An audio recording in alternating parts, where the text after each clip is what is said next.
news coming in from Manipur. Section 144 has been imposed and internet services have been suspended in Churachandpur, and this is because of a mob that vandalized and set on fire the venue of Manipur Chief Minister Biren Singh's scheduled program in the state's Churachandpur district on Thursday night at 9 o'clock. The police said the situation has been tense and they've increased security in the district, some 63 kilometers from the state capital of Imphal.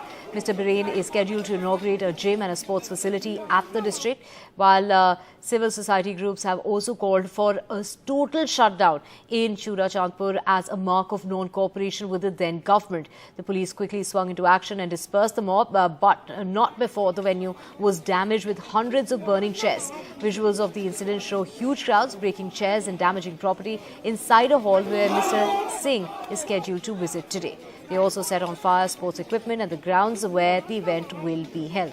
The authorities have not confirmed whether the program has been cancelled. However, Section 144 has now been imposed and internet services have been suspended. So it's unlikely for that program to continue.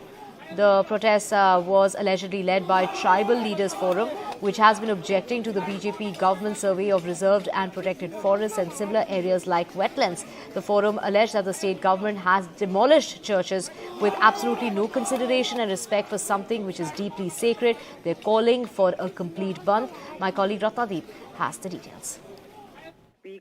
There is an update in the story that Manipur government has now imposed a shutdown of internet in Churachandpur district, and also prohibitory orders under Section 144 of CRPC has been imposed in the district now. This, the police says, is to keep a control over the situation. Remember, the situation actually turned very tense yesterday when a mob actually vandalized the venue where this event was supposed to take place. It was a government event where Chief Minister was supposed to inaugurate an open-air gym, and there were certain other government programs lined up. But a mob late night went there and they torched the properties, the equipments, the sports equipments, as well as chairs, those visuals that we are playing out. And in fact, police had to resort to use of force at that point of time. But the situation remained very tense. Now, there has been a build-up to this for the past couple of months. In fact, many of the tribal groups, particularly from the Kuki communities, have been miffed with the state government certain recent decisions.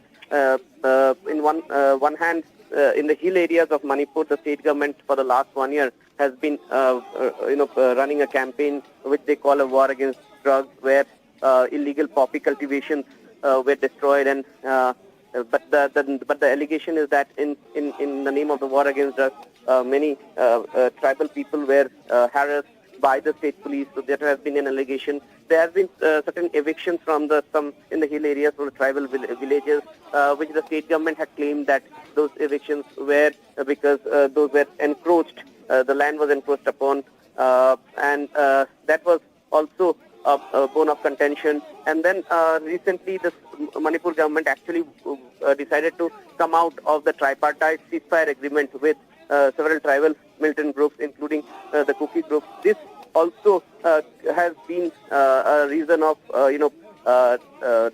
displeasure among the tribes, particularly Kuki community, who dominate the areas like Churachandpur as well as Kankopi. And remember, in the month of March, there was a peace rally in Kankopi where there was, a pitched battle between the police and the protesters.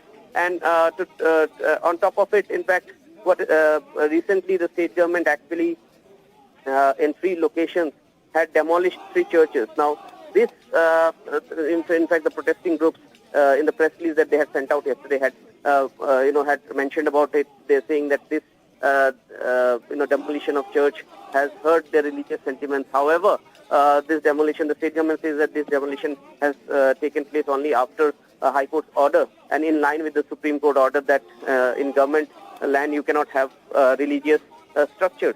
So therefore, there has been multiple issues that kind of is been the bone of contention between the government and the tribal groups, particularly the Kuki community.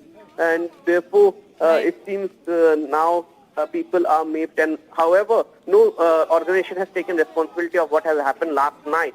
But there is a day-long shutdown called by the tribal groups in the area, which has been supported by the Students Union, which is a powerful students body